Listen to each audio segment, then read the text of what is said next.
All right, real quick before we get into the episode. Most of you are using AI. ChatGPT is probably open in one tab right now. I can't prove it, but I'd probably bet on it. And you're using AI, but building and using AI are two different things. That's why we created an event called Forge. It's a 2 day event in Austin, November 10th and 11th, where you don't just sit and take notes, you actually build. You leave with an AI operating system, custom agents built for solving your biggest bottlenecks, and you actually are able to hand off your docs so your team can run it without you. There's only 30 seats, so it's a small event. Everyone's vetted. Go to forgeyouragencyahead.ai. All right, let's get to the show. Hey, Victor, welcome to the show. Hey, Jason. Good to be here. Long Yeah, time excited listener. to have you on. Tell us who you are, what you do. Yeah, I'm Victor Huynh. I'm one of the founders, co-founder of Ready Artwork, a website first industrial B2B digital marketing agency. What that means is we work with clients with long sales cycles, multiple decision makers, buyers, engineers, client managers, even the executives. So our job is to help them communicate clearly across all the board.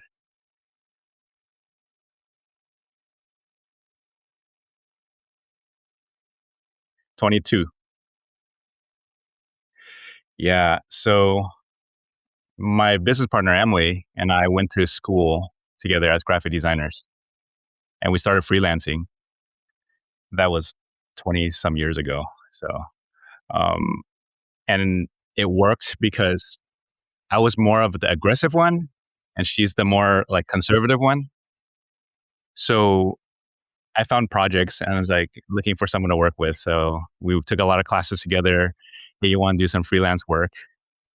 One project turned to two, and it just kind of grew from there. That's awesome. And I remember you telling me a story. I think when we were after Elevate, I think we were sitting around the campfire about like the trade show that you guys went to at a market. Can you tell us Yeah. about that? So the first 5 years or so, we were doing just graphic design, packaging.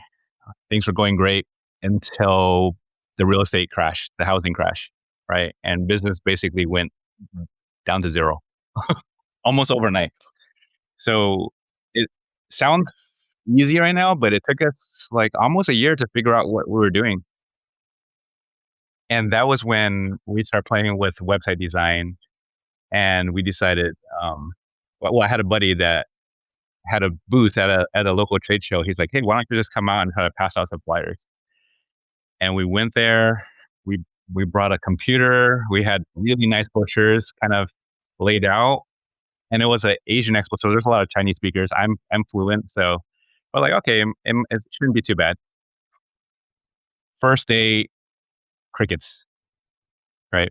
Everyone walking by, and because I'm bilingual, I was listening to people, and people were like, what are they selling? Like color pencils? Because our brochure had color pencils on them. So they were completely confused. They didn't know what we were doing there. We were just some random people trying to pass out stuff. And Emily was like, this is stupid. I don't want to come back. It was a 2 day show.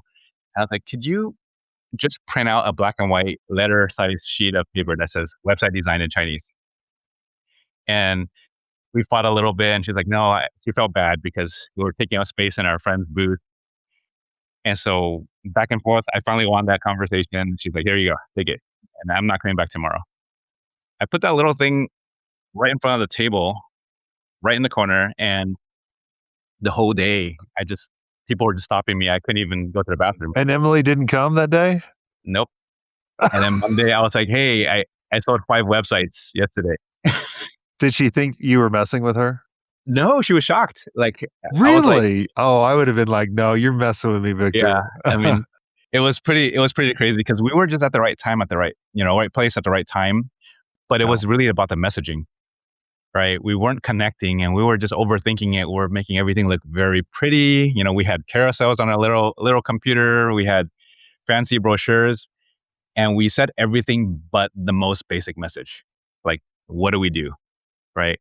And that's the point of clarity, and that's where we completely just moved from a design packaging agency to a web agency.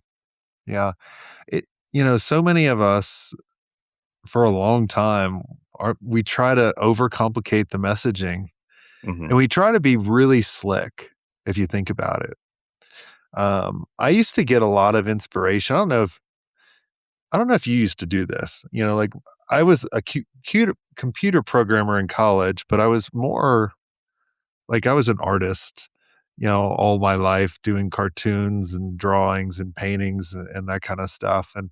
And so when I got out and I started designing websites and running the agency, one of my favorite places to go for inspiration was a bookstore and just Mm, to go through the magazines.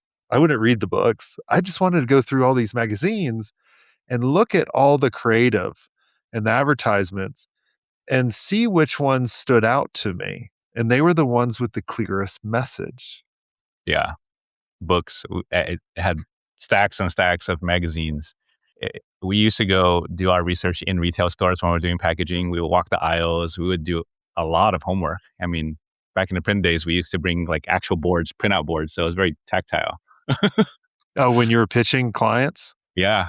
Yeah. We used Yeah. to walk with our portfolio when we, even the early days of web, we were With the big printing out bag, right? websites. Yeah. The big portfolio Yep. thing. I had one of those, yes. Yeah. And they were on the blackboard and we'd print it out. We did the Hmm. same thing.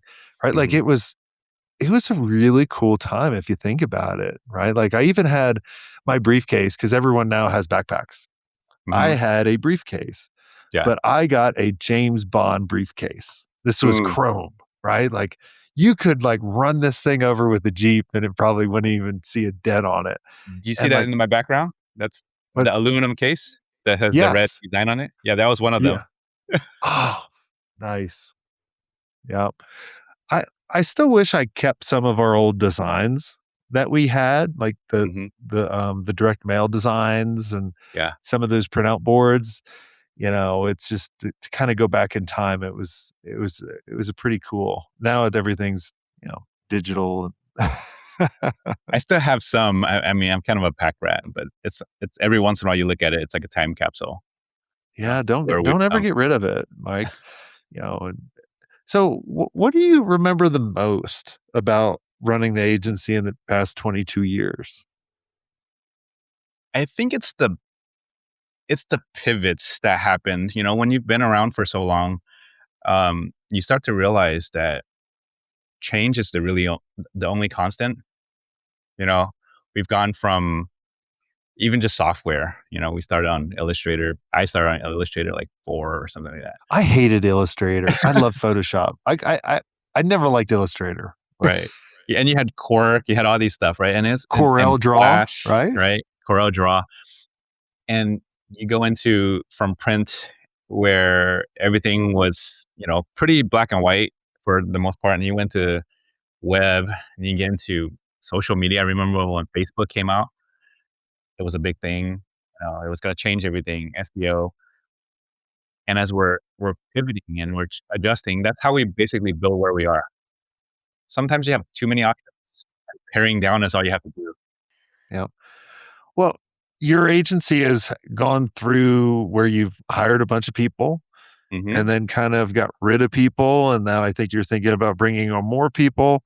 Right. Walk us through what was the sense like when you got to a bigger number, when you wanted Hmm. to scale down, what was the main reason? I think, well, give it a backstory. I didn't go around a lot of business people. So I think a lot of people, like, I hear you say, like, you didn't know what an invoice was when you started, right? Like, we literally, both Emily and myself, do not have any business experience whatsoever. So everything we built up over the last 22 years is trial and error.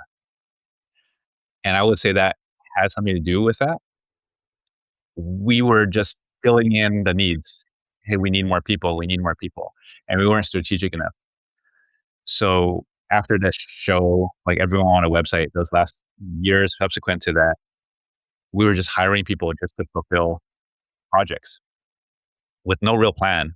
We just took on anyone and everyone. Like we did e-commerce, we did lead gen, we did social media if they asked for it.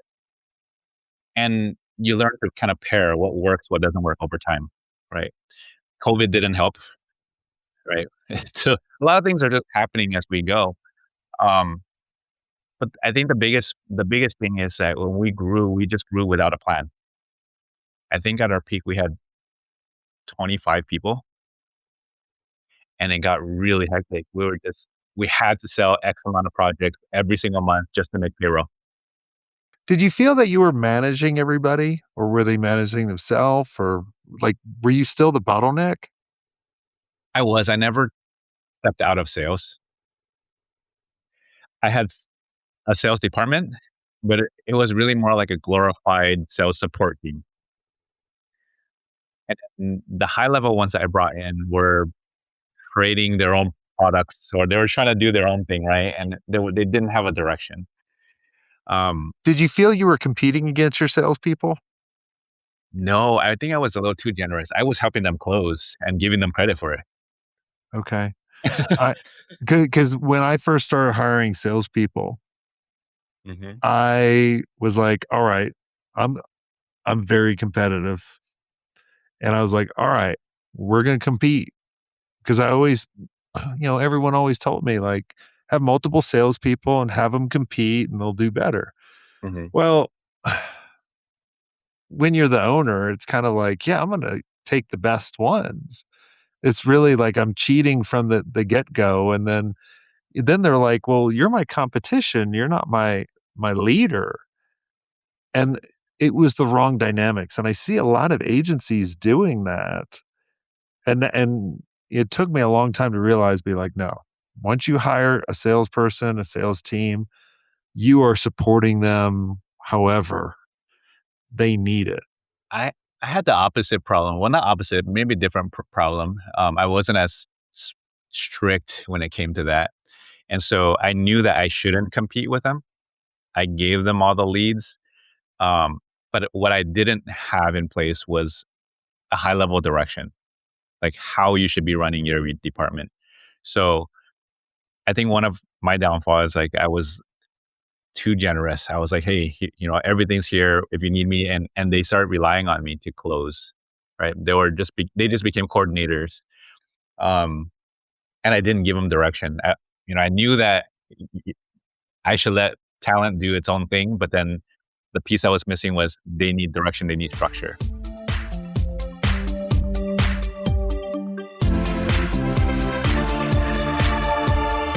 Hi there, agency owners. Let me ask you, are you ready to scale your agency without increasing your overhead costs? If yes, then you need to know about E2M Solutions. Now, E2M is the number one most reliable white label partner for agencies. They specialize in web design, WordPress development, e-commerce, SEO, and content writing. They basically do all the heavy lifting, which frees you up to focus on growing your agency. Now, here's the best part. E2M is just not another vendor. With over 10 years of experience, their team of over 300 experts has a track record of delivering for more than 300 agencies. They're your strategic partner. They deliver on time every time, so you can focus on what you do best. Now, E2M's mission is simple: to help 500 agencies increase their revenue and profit margins with white label services that actually work. And to help you get started, they're offering a special deal, 10% off for the first 3 months, but act fast because it's only a limited time offer. So head over to e2msolutions.com/smartagency to check out their transparent and their flexible pricing. Trust me, if you're ready to grow without burning out, E2M is the partner you've been looking for. That's e2msolutions.com/smartagency. Go check them out and tell them Jason Swank sent you.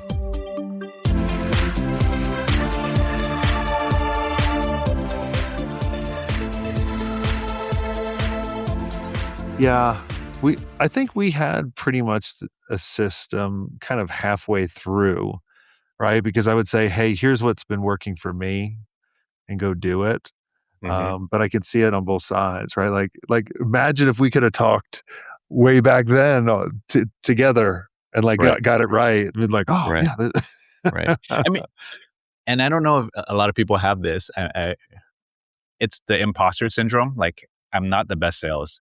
I don't have a sales background. I never had a formal sales job. I just came out from college, had a marketing job, and then jumped into freelancing. And I just it fell on my lap. And so I felt like, hey, we were stagnant. Those few years were like, okay, we've grown a lot, but we've become stagnant. And the only way out of here is to hire someone that is better at sales than I am. So I tried to hire my way out of the problem. And then I kind of just threw the ball. Hey, you're much better at sales than me. I'm gonna trust you, and I'm gonna let you do that thing. And that was what was stuck in my head. And I think that was the issue with that department. What about on the design side or development side? So Because you design, have yeah, you and Emily and you have the expertise on that. So right, how are right. you hiring for that? The other piece is that we tend so the two other big departments was development and design. I would say development, we were a lot more successful because we didn't have the expertise in it. It's funny because we had to rely on the engineers. So I spent my time to understand just enough context to have those conversations. But then I go, you know what? That's not my thing. I'm not going to touch it. And it grew. Right. Imagine that.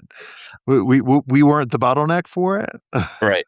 Right. Our senior dev has been with us for 15 years now. Fantastic. So and he recently got poached by a huge company, but he turned it down. Awesome. What was the reason why he said he turned it down? Well, there's logistics, but also the relationship that we have and the trust. Like I, I told him, hey, do whatever is best for you and your family. He has a new family, like a new baby, you know. I was like, the plan was always to kind of figure it out, whatever gets thrown at us, and work together. Right. So, but it's like he's like a brother to me. We've been around for each other for so long. I was like, do what's best for yourself. I'll support you whichever way. Either you stay or you go. We'll figure something out. Yeah.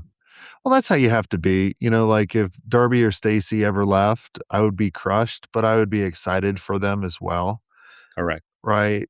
Because we've worked together. Like Stacy's been with me 11 years. Darby is on 5. Yeah. Right. Like, it's like we understand what each others are thinking. And I feel like now we're more friends than anything else. And I'm just always trying to do right for them. And I know they're trying to do right for each Right. other as well. So, Right. but yeah, like at the end of the day, it's a business too, right? Like, and Yeah. people have to make decisions what's best for them. So, Right. The other one that we struggle with was really design, just because we're so immersed in it. oh my gosh. Yeah. Like no one's ever good enough. Right. Or we don't fully give it. It's faster for me or for Emily to just jump in and just knock it out in 5 minutes. If I have to give it to someone, it's going to take half a day or a day. Are you still that way on the design? Not me. I've given that up pretty early on when we started. That's how we actually grew into a company. It's because when we started, I used to submit a mock and Emily would submit a mock. And after a while, a client would be like, oh, that's Victor's design. That's Emily's design. Right. And she was just focused on that. And then we had the conversation like, hey, it's not very productive. Why don't I work on sales and just deal with the front end and she will deal with production? That was our first split of duties and actual departments. Right. And it kind of grew from there. Yeah. I remember when I was giving up the creative, it was tough. It was. Especially the art direction. I think giving up the art direction was tougher for me because I wasn't the best designer. I was the kind of designer that I had to, like I was telling you, going to the bookstore, I had to find inspiration for something rather than just start with a blank piece of paper and then create, right? Like I had to look at something and take little bits and pieces and build from there. I was never that amazing designer that I hired. Probably you and Emily are, like blank piece of paper, and then you can kind of just sit back, think, and then blah. Like I was like, I was always envious of that. But on the creative direction, I was really good. I could see something and I'd be like, no, the eye needs to be drawn here.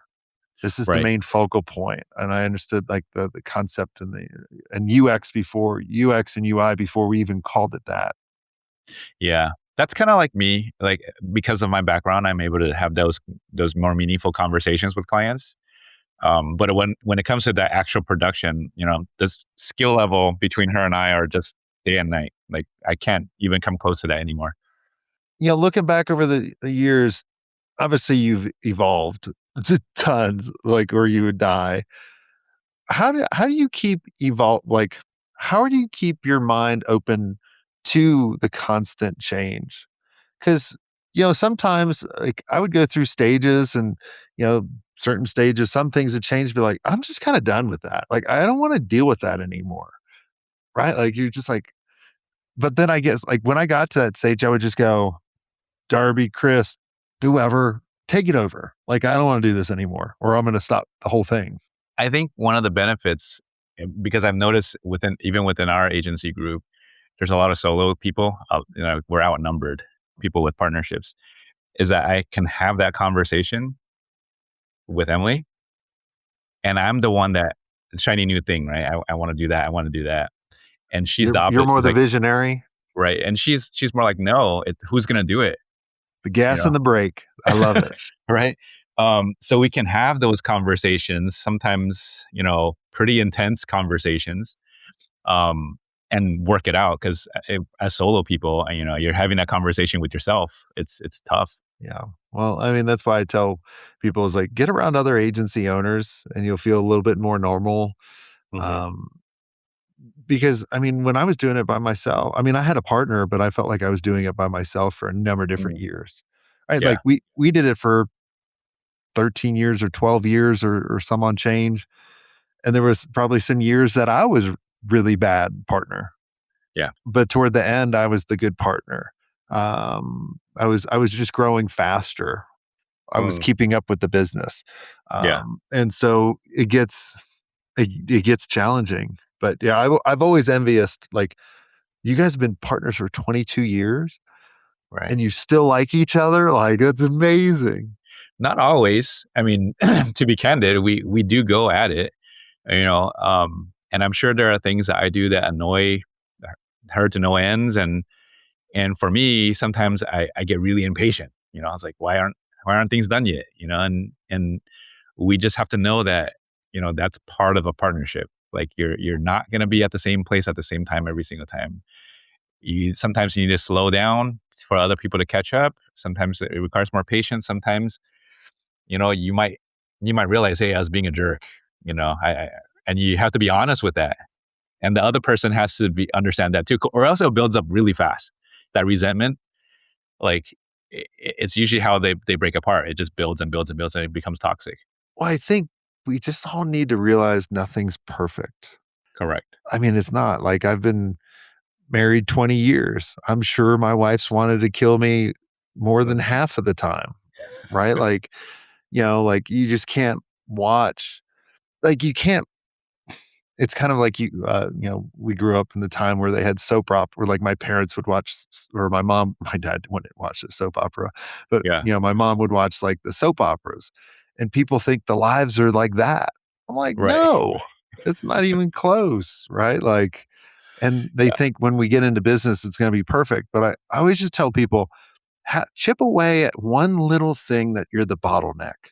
Hmm. Like, what's the biggest bottleneck for this month that you're Right. screwing up the company? And just Right. implement one little thing. Come up with a 30-day plan to extract yourself out from that bottleneck. You Hmm. do that once a month, dude. Do you realize how much more time you will have? But then psychologically, you'll have more time and it will Right. mess with you, Right. right? And you'll be like, I need to fuck shit up because I'm not working as much. Right. And then you got to realize that, you got to shift that identity thinking a little bit.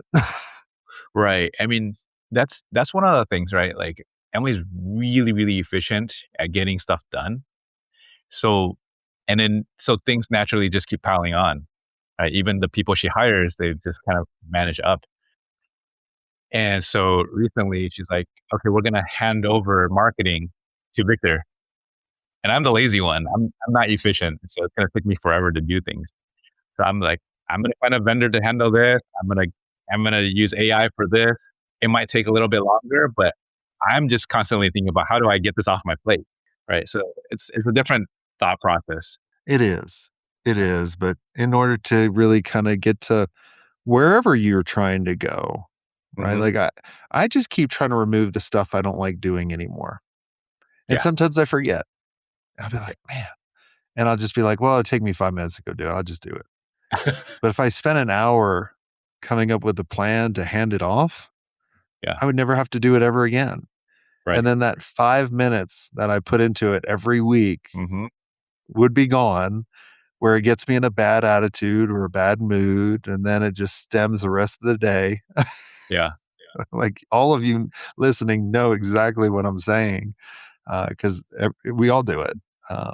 But you just have to make a conscious decision of figuring out, what do I need to replace?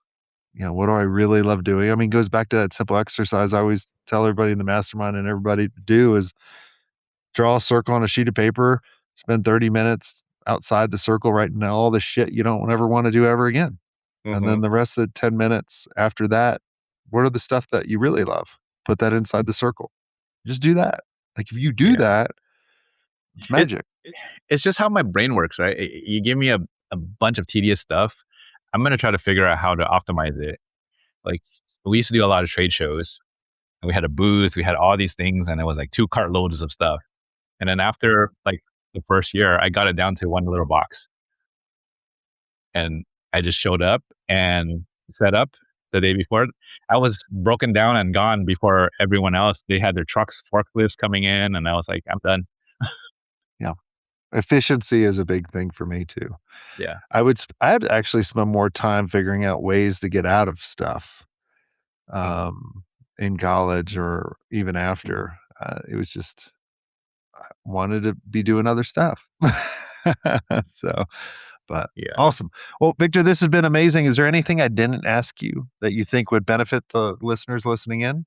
Um, not specifically, but a lot of it comes down to like us, our conversations about niching down, like how I said very clearly, hey, that's who we. It's a lot of years of iterations to get to where we are, and I think the other thing was the imposter syndrome. I don't think I'm the only one, but We're something we just all I need to still work get on. it. Yeah. Honestly, I still get it sometimes, right? Like right before I get on stage, Hmm. like I'm like, why am I getting on this stage? And then I'm like, well, let's just open up with this stupid joke and then let's see how we go. Yeah. No, but it's been good though. Good conversation. Cool. Awesome. Well, Victor, thanks so much for coming on the show. Everybody listening, make sure you like, subscribe, and hit us up if you need any help. Until next time, have a swank day.